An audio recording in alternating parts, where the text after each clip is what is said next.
లోక్సత్తా నాయకురాలు హైమ గారి మీద దాడి జరగడం జరిగింది. కానీ తుడుచుకున్నారు. ఏదైతే అయింది, నేను వదలను, మార్పు కోసం నేను జేపీ గారు వెంట నడుస్తాను అన్నారు. మరి ఇప్పుడు జేపీ గారు ఏం చేయబోతున్నారు?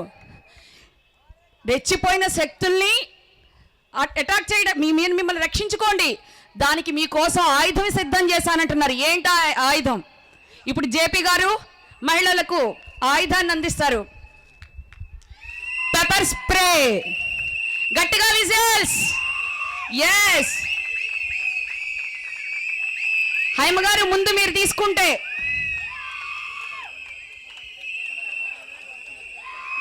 మహిళా మండలందరూ కూడా పెప్పర్ స్ప్రే తీసుకోవాలండి. అంటే తర్వాతి కాలంలో లోక్సత్తా ఆధ్వర్యంలో ప్రతి మహిళ ఒక పెప్పర్ స్ప్రేగా మారుతుంది. అది మాత్రం పక్కా నిజం.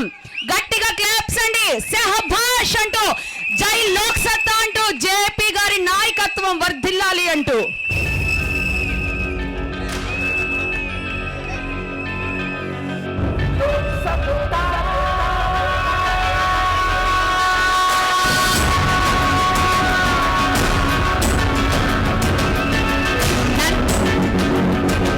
దయచేసి కెమెరాలకి అడ్డు లేవలసిందిగా కోరుతున్నాము. చిన్న నాన్న ఒకసారి అటు వెళ్ళిపో.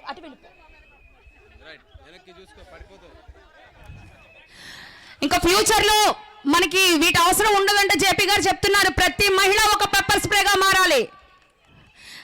జై హో. ఈలతో